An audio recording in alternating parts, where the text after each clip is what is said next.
Welcome to Burnout and Beyond podcast. I'm your host, Victor Bartley, and in this space, we explore burnout intervention measures in the lives of people. Burnout syndrome is not anything new, but has been an existing pandemic within mainstream culture. Leaders in various industries have faced this in silence, but we want every listener to be encouraged that you are not alone, and burnout is an invitation to begin again. Today's episode is a special one as we dive into the realm of parental burnout with Lillian Drew. Lillian is a psychiatric nurse, social media content manager, wife, and mom of two. This is your warning because Lillian tells the whole truth and nothing but the truth about the currents of parental burnout and the journey of navigating its waters. Join the conversation as we grow beyond the burnout with Lillian Drew. Hello, and welcome again to another episode of Burnout and Beyond. We are thrilled today to discuss burnout again, but we'll be talking about burnout from a different perspective or a different angle than typically it's considered. I'm thrilled and excited today as your host, Victor Bartley, here to share the space with Lillian Drew. Lillian, welcome to the space. Yes, thanks, Victor, for having me. I'm excited to delve into this conversation. Oh, absolutely. Absolutely. Well, Lily, would you prefer Lillian or Lily? You can call me Lily. Lily. Okay, cool. So, Lily, tell us, for those that don't know who you are, would you tell us who you are and what you do? Yes. So, for those who do not know me, I am Lily Drew, and I think this pandemic has taught me that I am all the things now. I'm a wife, a mom, I'm a psych nurse, and most recently, I am a social media manager. So I do social media management for service-based entrepreneurs. Awesome. That's super cool. That's super cool. So, in these various spaces, is there one role or the dynamics of the roles combined that has given you an insider's view, so to speak, to burnout? Yes. So I think I've experienced burnout, professionally as a nurse, working during the pandemic while pregnant, but also marital and spiritual. But the one that I want to really focus on today is parental burnout. Yes, I think we need to spend more time really unpacking how it is affecting families' lives. And I think, we can have a conversation. I mean, you are a husband and a father, and I'm sure we can swap stories. Wow. So we need to take a deep breath for this one. for all the parents that are watching, that will be watching the rebroadcast and listening to this episode. This is going to be powerful. So it's as deep as you want to go, we can go. And definitely let's dig into it. So tell us about the parental burnout experience. So, Victor, I had no idea how much toll it would take on me as a parent. So I have nieces who are older than my two daughters, and so I was able to kind of see, okay, so that's how things work out with how you're raising them, and then I've had some other family members who have kids, and so I'm like, okay, it doesn't seem as bad. Well, let me just say, I think it definitely took a toll on my marriage, my professional career, because, and it's not that it's a bad thing, but parenting does consume you. And we definitely have to really talk more about it. I actually already got permission from my husband to talk about this, but, Nate and I have, especially during the pandemic, we have argued more. And just reading, stories and looking at the statistics, that these are symptoms of burnout as parents. Wow, you're sharing so much. I want to unpack a little bit Mhm. pieces of it and kind of layers of it as I heard you share. Just kind of the first layer that I think I definitely relate to all of them, but the layer that I first want to unpack is the picture that you had in your mind before Mhm. kids of what parenting would be like. Right. Let's kind of, if you would just a bit unpack share a little bit more about you gave us a little insight into, Right. okay, this isn't too bad when you watch the Yeah. nieces and kind of mirror that or compare that to how reality is, if you could in a snapshot. Okay. Um, so I will just be, as specific as I can be. So Sure. I I didn't live in the same city as my two nieces. And so when I would see them, I didn't know that, oh, well, they wake up at 6 in the morning and we have to put them in bed by 7 p.m. I just saw them maybe for a few hours. I play with them. Nate and I would take them to the park or take them, just somewhere to give their parents a break. But then, now, or, 4 years ago, almost 5 years ago, I have a baby. And I remember when Nate and I, like the first night we brought Naya home, we stayed up all night because I breastfeed and my milk had not come in yet. And so Naya's crying. And so I'm like, okay, well, I thought you were supposed to be sleeping. I thought, I just didn't know. I mean, you can read books. I went to nursing school and you still, I mean, but you don't know. And I think that's how parenting is. You think but you don't know. You're learning. The learning curve is indeed steep, Oh, it is and so steep. the normalizing of this reality is one that I appreciate you're shedding light on. That, and you can correct me if I'm wrong, but from what I'm hearing you share, there's this sense that the picture that I had was completely ruined when it collided with reality Yes. of what parenting actually is. And so, of sorts, now that my picture got ruined, how do I recreate this new picture Mhm. while at the same time of doing this life as a parent? Right. No, that's so real, and the pictures that we have in our minds have such an incredible impact on how we face the challenge or how we see it, and the hurdles that we have to climb sometimes are more mental than they Yes. are the actual scenario. Wow, that's incredible. The sleepless nights, the zombie life, uh Mhm. the unending one day flowing into the next, and just the realities of that are so palpable and Yes. so real. So you all have a 4-year-old, am I Mhm. correct? And Yes. then Naya, and then you have a younger child. Mhm. A Okay. 1-year-old.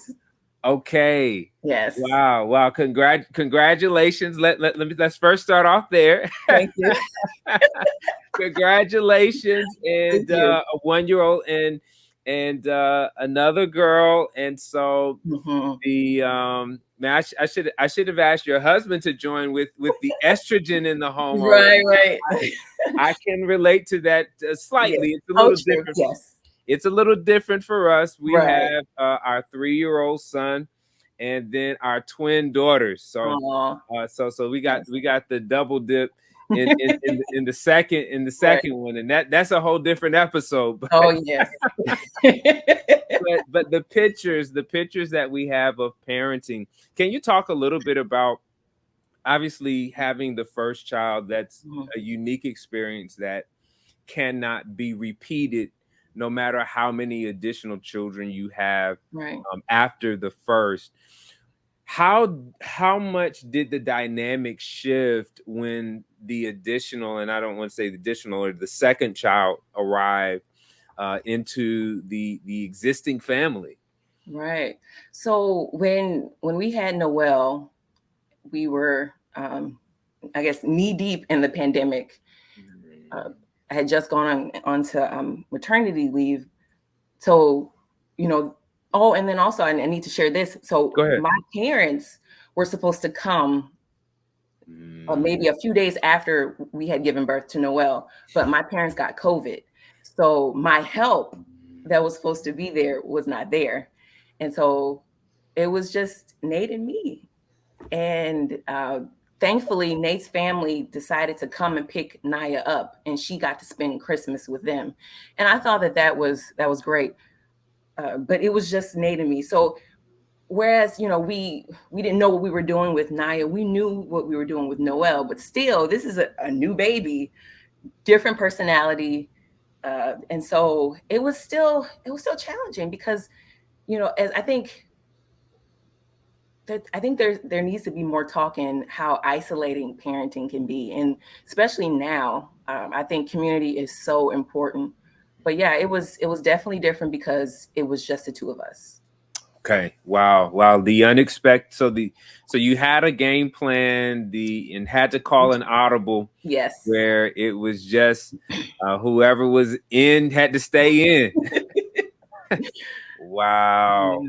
No. You're. I definitely can relate to that experience with our three. So you shared. So you have the layer of the original picture, the romanticized picture of parenting, and then that got shredded or destroyed or in the face of the real parenting, yes. the real parenting picture. And then you also mentioned a couple of other impacts that parenting has had on your marriage, on your spiritual life, and just kind of the burnout that it's kind of morphed into beyond just within parenting, but has morphed into other branches. Can you share a little bit more about those areas of parental burnout and how it's affected your spiritual and marital life? Right. So maritally based, I didn't know that most of my time was going to be spent, trying to learn how to breastfeed and, just tend to the wants and needs of my my baby at the time. And I didn't know this, but breastfeeding babies, some tend to prefer who they tend to prefer their moms for some part of their development. And so when I would try to give Naya to her dad, she would cry a lot, and Nate became discouraged a lot, and we had some passionate conversations about that. And yeah, I just didn't know that dynamic was there. And then spiritually, so I didn't have time. Like, I want to be able to spend like an hour, doing my devotion, doing my prayer meditation, writing in my journal. I didn't have time. And especially, well, I didn't take the time because I think, we could talk about that, but the different wake times, the feeding times, and it's just like there's a lot of things that consume your time. And I will be honest, my spiritual life took a back seat. So let's keep on. So we got to keep on unraveling this, because I know that there are some parents that are listening that all of this is, if I could use kind of I tend to get a few massages from time to time, but it's all kind of knotted up, right? The tension of it has kind of all knotted up, and it releasing it can be a pressure intense type of experience when multiple factors have caused this sort of tension knot, this stress knot. And as it's beautiful, especially for our listeners, because you've unpacked the layers of it, where for others the layers is just stress. Right. And so this is something that's extremely critical for those that are experiencing parental burnout or burnout in other forms, but specifically parental, to begin to notice what the layers are and what the different areas are that are being affected by the burnout. But I want to get back to the the marital relationship. Mhm. And it's funny. I was talking with my wife about this, and there was an article, and I can't even recall what it is at this point. But just I think the article referenced the postpartum, not depression, but the Mhm. postpartum experience that the father goes through Mhm. Mhm. as a result of the child now being here, Yes. and just the roller coaster of sorts ride that it can be as well. And of course, because traditionally these areas that are highly emotional are kind of just relegated to women. Traditionally, this is Okay. women are dealing with this, the Mhm. mother's dealing with this. But as you highlighted, your husband's experience was something that I also can relate to, is that this is highly emotional for me as well. Right. Yes. And the learning to dialogue around this topic again, it's a shifting of a picture, because like I didn't even know this was a part of my journey. I didn't know Right. this is going to become a part of my story. And so the navigating of going from something is in the way to being aware that something is in the way to actually learning to acknowledge and address and develop action plan around what's in the way, Mhm. is just a learning curve and a journey in and of itself. And Mhm. so, I just really appreciate you sharing that tidbit, because sometimes it's you just think that it's something wrong with the two of you, Mhm. and it may not even be that anything with the relationship per Right. se has changed. It's just that everybody's going through transitions and trying to figure it out as they're going along, Yes. together and individually. Yes. That Wow. was beautifully said. Oh, wow. Mic dropped. No, I'm hearing you share it, Yes. and definitely recalling our own experience and Mhm. continuing experience even now. I want to shift to the spiritual aspect, as you mentioned about prayer and study and reading. This is I think even a deep breath moment as well, because the time that we used to have prior to parenting Mhm. no longer exists. And you kind of talked about it before, and you shared just kind of the struggle between, I don't have the time and I didn't make the time. Tell us, if you could, just about the journey of navigating between those two statements. So, Victor, you're about to make me tell myself. No, So, you can tell as much as you'd like to. so, Seriously, as so much as you'd like to share. Yeah. right. So I'll say this. So starting out, like you said, we have all this time, it seems. Hmm. I often look back, or think back to how much time I had, how much freedom I had before kids. And man, I should have studied this more. You know what I mean? So Sure. um, now, I guess, fast forwarding it to having a kid and not being able to, maybe study every day, or read chapters of the Bible every day. So now I've kind of pivoted, and I do a lot of quick devotionals, and I even started having Naya do prayer meditations with me. Like, let's just be quiet for a moment and listen to the Abide app, and try to draw her in. So Noelle is not in yet. We're Sure. gonna work her in, but it's really, I guess it showed me like I need to pivot. What I did 5 years ago, it's not gonna work unless I'm waking up, and that's why I was talking about taking the time. I need to maybe wake up earlier, but a lot of times I'm exhausted, so maybe not every day, but you know Can't wake up as early as I want to. So I'm going to try to incorporate family worship. Maybe, yeah. So I guess the word is just pivoting. What worked for me the last 5 years, it's not going to work. Let's figure out what's going to work for us now or work for me now. And that's doing short devotionals. Yeah. That are meaningful. I need meaningful. Yeah. Yeah. No, that's extremely powerful, because it's as simple of a word as pivot is, it's a very difficult process, Mm-hmm.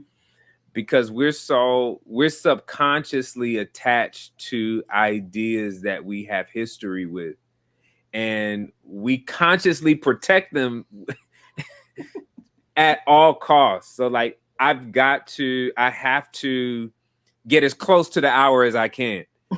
And Right. then, as you said, you kind of move to like, you know what? 5 minutes is what I have. Let me make the most of the 10 minutes, whatever the actual amount of time is. Mm-hmm. Like, instead of moving from, I've got to get as close to the goal that I used to exist in, to just completely setting that aside, Mm-hmm. putting it in a trophy case, and saying, hey, that's what that was an award I used to have. Right. That was what I used to do. That's just no longer where I am. Right. And I believe even within the faith space, there can be guilt that is associated around that shift. Mm-hmm. The reality of that shift, as you said, you're exhausted. Right. And that's that continual exhaustion is a part of the burnout experience. And so sometimes sleep is more necessary than than being able to get up earlier, because you're right, because of the energy required as a parent and the multiple roles, sometimes the sleep is what will help you not go off that time. Exactly. Having those extra minutes of sleep are valuable.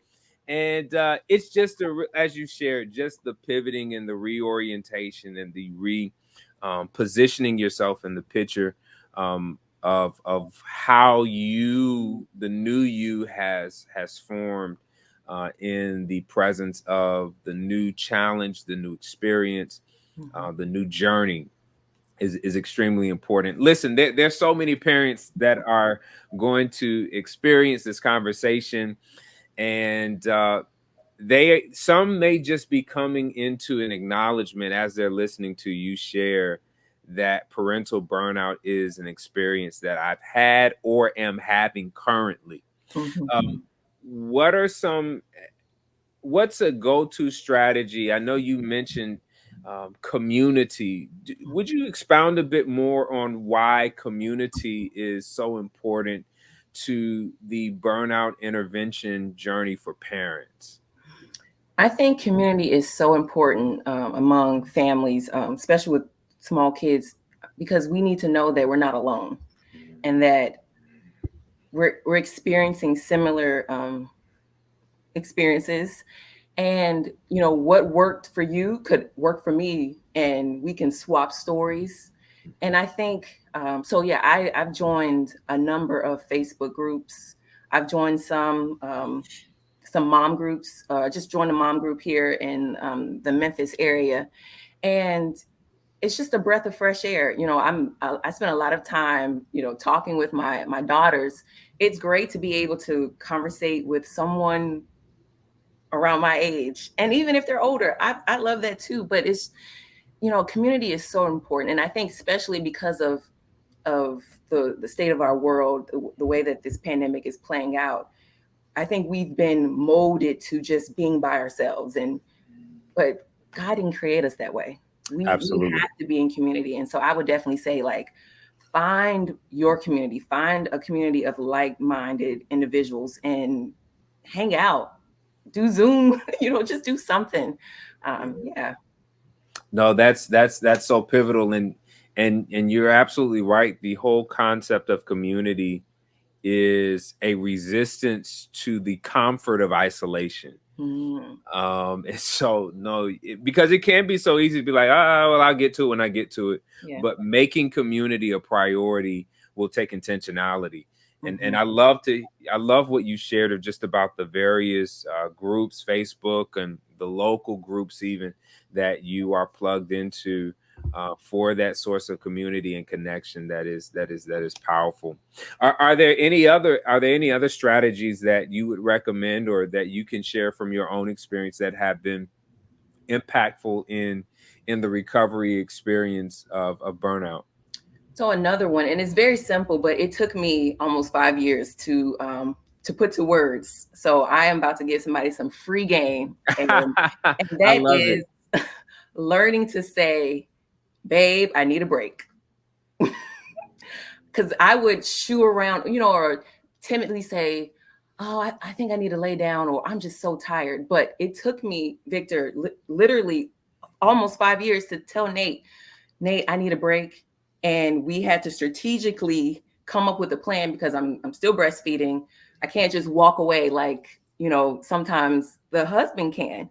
And so saying I need a break, and it took me and Nate having passionate conversations that led to this plan of, okay, well, you want to take a break? Well, let's do X, Y, and Z. Then you can, and he says this all the time, then you can go and do whatever you want. And that gives me, some sense of calm because I like being able to go out before kids, and I still do now that I have kids, but just putting to words how I feel like, Nate, I need a break. And this is how we're going to do it so that I can go take that break.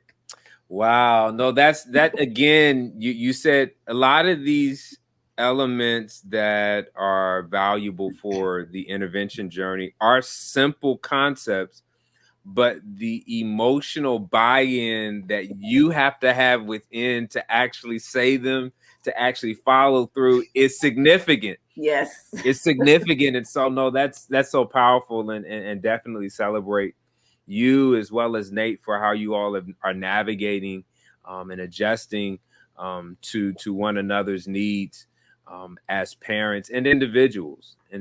That's super cool.